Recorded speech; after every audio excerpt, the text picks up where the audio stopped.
thank you for joining the latest episode of the Time podcast. Today we have Trish Shepherd with us.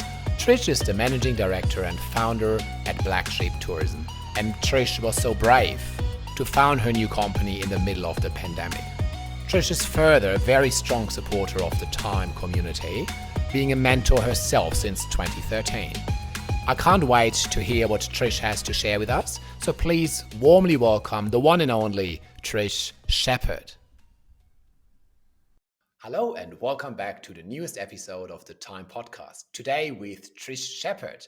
Trish is one of the mentors at the Time, and I'm very excited to have you here, Trish. Thank you for being on the show. Thank you for asking me, Timo. So exciting that we didn't have any technical issues to start with, and we're not sitting here since 25 minutes trying to start the system. So thank you for being patient. That's okay. And the more I'm excited to hear what you have to say. Trish, let's talk a bit about mentorship and how it is to be a mentor. And I'd like first to know, why did you actually decide to become a mentor at the time? Well, when I was first asked to be a mentor, I wasn't even in the industry. I'd left the industry for a few years. So Ollie Tams had rung me and asked me would I mentor the wonderful Ange Middleton, to which I accepted. I had no idea if I could do it. I think that's always your first nervousness is, will I scar them for life? And eight lots of mentoring later, I've had a wonderful time.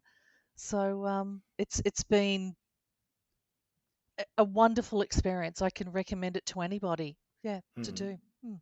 That's great to hear. And I think Angela did her program in 2013, if I remember right. So roughly 8-9 years ago. Trish, if you think about back the mentees or like Angela back in that time and compare it to the mentees today, can you identify there's different needs, there's different expectations, or is it pretty much the same, just different packaging? I think it's more widely spoken about to have a mentor to help you with your career.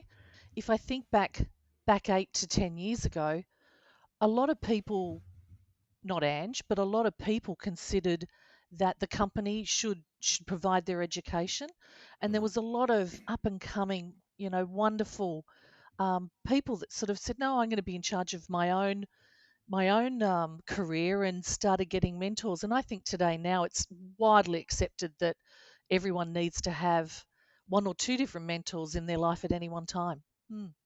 Has that changed your motivation to be a mentor as well? Oh, I think from day one, I loved it. Yeah. I love working with people. I love unraveling those first few meetings. You build so much trust and you start to unravel what it is they're trying to achieve. And we both explore together what it is we think that's holding them back. And then you start to put some strategies around moving them forward. And I love that. That's just, by that fourth session, you're just completely hooked. Love it. Great. And I think one key element of the Time, at least, and I would say of most careers, is obviously being able to network, which a lot of people, mostly younger people especially, don't really feel super comfortable with. So from a mentor point of view, how can you provide some tools to make your mentees more comfortable and more interested in networking? I always make sure I know who's coming along. Maybe it's their first time, or if they're one of my mentees and they're a little nervous, I'll always meet them, take them around to meet people. While we're doing our one-on-one sessions, I always like to know the areas that they're interested in, sort of expanding their network, and I'll introduce them. Sometimes it's just an email introduction if I think it's going to really help them, or we'll meet for coffee and I'll introduce them to other people, and that's always a great way. The minute when you're turning up to a function, a few people, there's such a higher level of confidence. Okay. I think I'm just thinking back about my first Time function, and I was also pretty, not scared, but let's say nervous, because I came into a room of people full of that I don't know at all. I I didn't can't know at imagine you all. being nervous, but anyway. Thank you, Trish. Fake it till you make it. But if you think back at your time when you were at the very beginning of your career, from a mentor perspective, which advice would you give to your younger self? To look around at the people you're you're working with. I was lucky that I started American Express. So Mhm. you look around at the people you're working with, and there was a couple of people there that I liked for different reasons. So I used to spend as much time as I could with them, whether it was going out for a coffee or helping them after hours. Quite often I would stay back and give them a hand if their department was really busy. And it was getting closer to those people that I aspired, that inspired me, and I aspired to be like. That was, Mm. I used to work after hours, not paid overtime, but just to spend more time with them. Hmm. Mm. And you mentioned a couple of times now that it's very rewarding to be a mentor, and it was really giving you something back. Can you be a bit more specific what exactly you get out of being a mentor? I think we forget how much we know. I've been in the industry now 40 plus years, and it's a long time and a lot of different roles, and you meet so many people in your career, and different questions that a mentee will ask will trigger different experiences I've had that I've long forgotten. So I think we underestimate just how much we've learnt on the job across our careers that we can help share with someone else.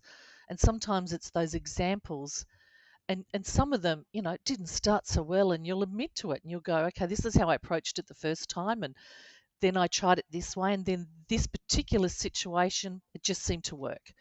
And I think if you can share the good, the bad, and the ugly, they realize you're human. We all make mistakes, but to be able to help them and draw on those experiences that were long forgotten is really special. Hmm. Hmm. Kind of gives you the experience of going back to basics and connect with those original experiences. Is that what I'm hearing? Yes, yeah, and remembering Wonderful. things I'd long forgotten that were Can't quite be that long, extraordinary Trish. at the time, and quite extraordinary. You think, how did I forget that? And it's just amazing how different things will trigger different stories. Hmm. Right. And the time program obviously officially ends after 6 months, or the official relationship between the mentee and the mentor ends after 6 months. I know, for example, that Angela and you obviously are still in contact, and it usually goes on. What has time to provide after the 6 month? Oh, they do a lot for the graduates. There's a graduate program, there's ongoing training that we include for anyone who's a mentee or a mentor and graduates. Um, right through COVID, the board have really pulled together with the committee and come up with some fantastic, learning and training. And I think in some of the states, they've stepped up to be in the local chapter, which is really great. They're doing some marvelous things. And then the committee is always there with some new and amazing ideas. I think I think the committee and the people we have around the country at the moment are extraordinary. Mm. I actually kudos that and second that. And I think also the workshops that are available to all mentees as well as graduates, and you've done one recently yourself that I personally really enjoyed, was very valuable information. So thanks for doing that for It's me. okay. And yeah, I think that is definitely something very positive about the time. Mm. We spoke a little bit about being inspired through the process. Take the process aside, some people are inspired by certain personalities, or they're inspired by products, or whatever it is. What inspires you outside of, apart from being a mentor? I would say it would be people and challenges. I Mhm. love working with different personalities and meeting new people, listening to their stories, and I love hearing about challenges people have. I love trying to come up with some different solutions to things. Don't tell me that something can't be done, because I'll find a way to do it. So, and that's how I started Black Sheep. It was really, around some challenges that some of my clients were having, and I went, there's got to be another way to do it. So, yeah, people and challenges, I'd say. Yeah, Trish, not everyone is probably familiar with Black Sheep yet. So you founded Black Sheep pretty much in the full lockdown of the pandemic. Some might say you're absolutely crazy. Some might say you're very brave. What is your point of view on the whole adventure that you've started there? I couldn't sit at home and do nothing. So I had to use my brain. So I went, okay, I'm going to sit down and try and work through. And the challenge that it started with was I was working with someone who wanted to expand their business, and they didn't have clean data, and they couldn't extract it out. They didn't know what to do with it. They had no segmentation to attract new customers. So I went looking around the world and came across this fabulous company who do just this, but for hospitality. So I said to them, can you help me do this for travel agents and travel suppliers?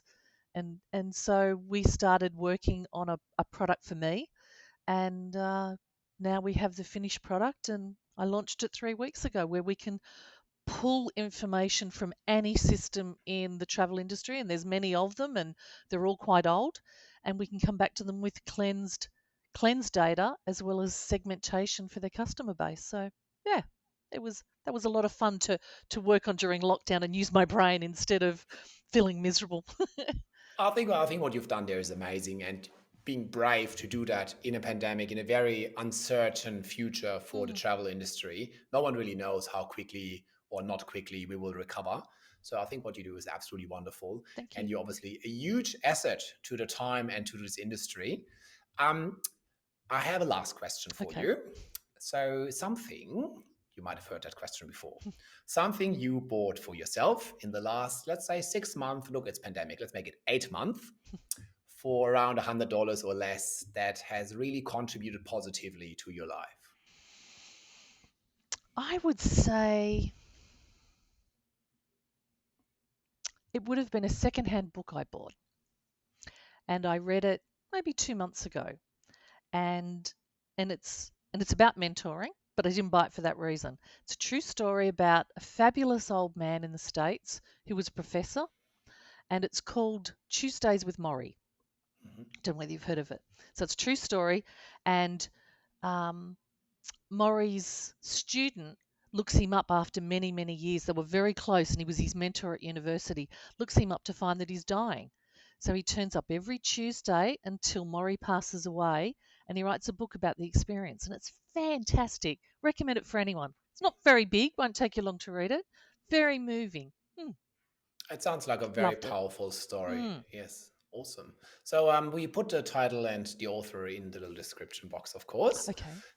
so everyone can read that. And yeah, I will It was actually very read that good. as well. Mm, Nice. Well, Trish, we come already to the end of this interview. Thank you so much for your time and lead time to get this interview started. that's okay. And I can't wait to see you actually in 4 weeks. Oh, So exciting. how good will that be? In person. Oh, in person. You probably don't recognize me. I'll bring a printout of the questions for you. At least one of us will have them. Fantastic. Thank you so Thanks, much, Timo. Trish. Okay. Take care. Thank Bye. you.